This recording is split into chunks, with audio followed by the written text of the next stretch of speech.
Todo aquello que se sabe del Imperio Romano en cuanto a cultura general o a cultura pop se basa probablemente en la dinastía Julio-Claudia, es decir, los primeros 5 emperadores desde Augusto el Sublime hasta Nerón. Esas imágenes tan cinematográficas están basadas en esta época que se denomina también Alto Imperio. De ello vamos a hablar en el tiempo más resumido posible, porque además son mis favoritos. Soy la profe Karen de Historia, tratando de resumir siglos en minutos. Go wrong. Just say a little prayer, get your money, man. Life goes on. I'm hopeful, yes I am hopeful for today. Take this music and use it, let it take you away. El dicho es, la ropa sucia se lava en casa. En este caso de Roma no funciona, porque esos trapitos sucios de la casa influían en todo un imperio. Tengo una idea, ya que de aquí en adelante vamos a hablar de cosas como internas y privadas. Nos vamos a imaginar que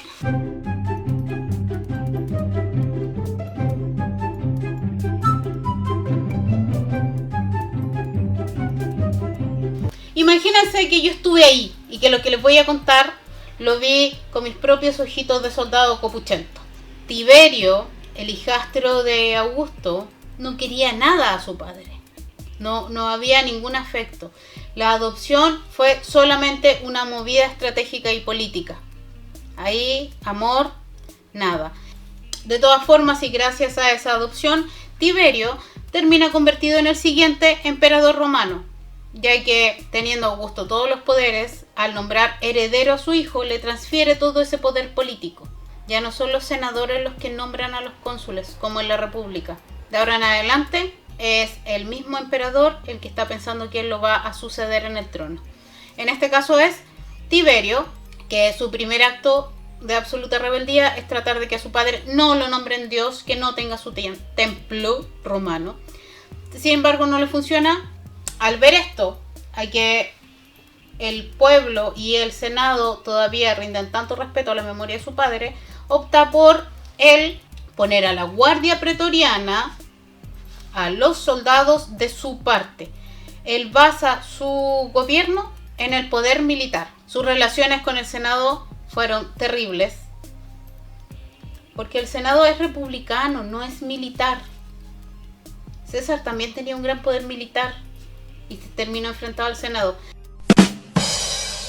Tener a la guardia pretoriana de tu parte asegura contar con quienes puedan ejecutar ciertos favores, ciertas acciones que están por fuera de la ley. Y esto es lo que hace Tiberio con varios de sus enemigos. Hay muchas acusaciones de intentos de asesinato finalmente. Después de poco más de 20 años de gobierno, Tiberio muere a los 78 años. Según Suetonio, que es uno de los cronistas de la época, muere asfixiado con una almohada para acelerar el ascenso al trono de Calígula. Hechos importantes del gobierno de Tiberio es que aleja mucho más al Senado de las funciones de gobierno. Incluso él, no estando en Roma, estando retirado en una isla, sigue siendo el emperador. Aumenta el número de funcionarios que trabajan directamente para el emperador, no para el Senado. Round 1. Fight. Tiberio, muerto, asfixiado con una almohada, llega al poder Cayo Julio César Augusto Germánico. Me encantan estos nombres. 5 nombres para que le llamen Calígula. Calígula gobierna entre el año 37 y el 41. Uy, ¿por qué tampoco? ¿Qué pasó con él? Calígula se refiere a las botas que usaban los soldados romanos, las botas romanas, que cada cierto tiempo vuelven a estar de moda. Y Calígula es como botita, el diminutivo de botita. Miren qué cariñoso, qué puro amor con el niño. Los primeros meses del gobierno de Calígula fueron realmente notables, porque él empieza a darles bonos a los de la guardia pretoriana. Guiño, guiño. Declara que los juicios por traición, que Tiberio los aplicó mucho para castigar a los del Senado, él dice que no los va a utilizar. perdona a los que están exiliados por Tiberio, ayuda a quienes han sido perjudicados por un sobrecobro de impuestos. Es querido por todos. Calígula, el mismo año 37, tiene un periodo febril, un periodo de una extraña enfermedad que algunos piensan es epilepsia. No hay certeza médica de qué fue lo que le pasó. Esto se va a poner feo. Luego de eso, su personalidad cambia totalmente. Es como si se hubiese vuelto otra persona. ¿Por qué? ¿Por qué? Fue acusado de muchísimos asesinatos o conspiraciones, de haber mantenido relaciones incestuosas con sus hermanas, orgías en palacio obligando a los senadores y a sus esposas a participar. Según las historias de cine, de novelas ficticias, Calígula amaba tanto su caballo que construye estatuas de mármol, lo nombra un dios, incluso lo lleva al Senado y lo trata de convertir en cónsul. Según la historiografía, si nos vamos a las fuentes, que es Suetonio tiene un discurso exagerado, probablemente para ganar más lectores, probablemente por estar en contra de los emperadores.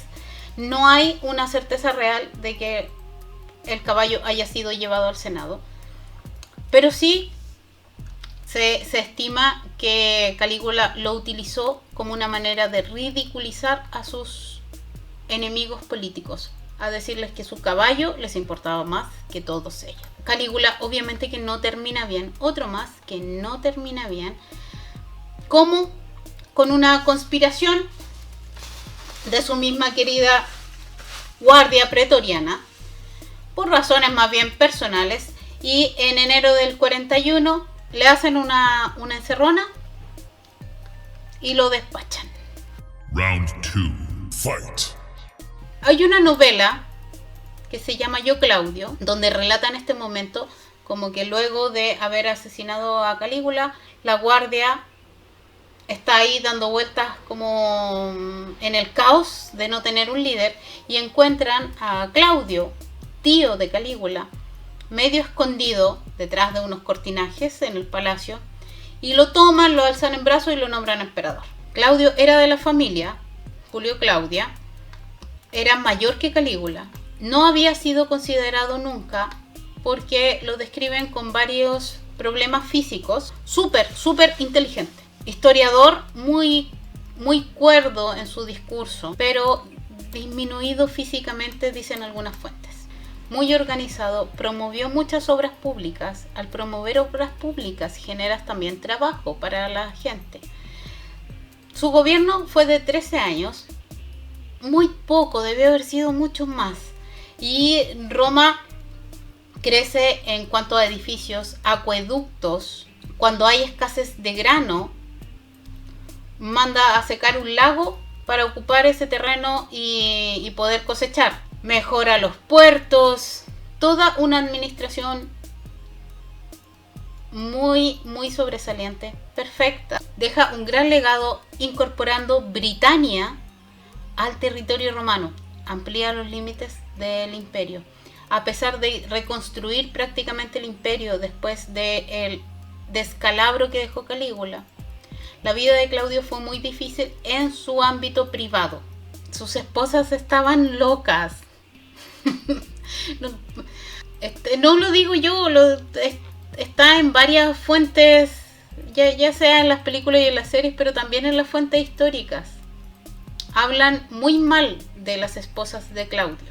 Al final es una de sus esposas la que lo envenena, Agripina. ¿Para qué?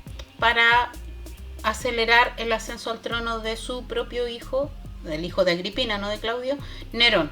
Final round. Fight. Nerón, que aún teniendo de tutor y de consejero a Séneca, el tremendo filósofo, es un pésimo emperador. Durante los primeros años no es Nerón quien gobierna, sino Agripina. Dada la juventud de su hijo, ella queda a cargo del gobierno. Es un momento de relativa calma en las relaciones con el Senado. Sin embargo, y debido a relaciones amorosas infructuosas de Nerón un matrimonio que a él no le interesa, una esposa con la que no se siente feliz porque él está enamorado de una esclava. Parece que yo estoy inventando y contando La Rosa de Guadalupe, pero en serio que está en los textos de historia. Nerón termina enfrentado con su madre y planeando su asesinato.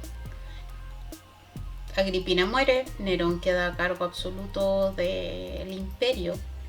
Y otra vez Suetonio aparece para contarnos del gran incendio de Roma, que dura aproximadamente una semana, el año 64, y del que hacen responsable a Nerón, incluso formando una imagen que dura hasta el día de hoy del emperador tocando la lira mientras miraba el incendio de Roma,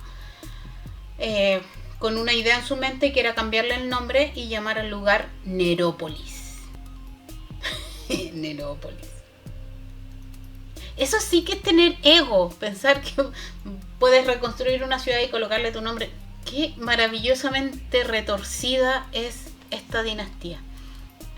El pueblo acusa a Nerón de ser el responsable. Nerón ni siquiera estaba en Roma en ese momento, llega después. Estaba en Anzio, descansando, relajándose con sus amores y sus esclavas.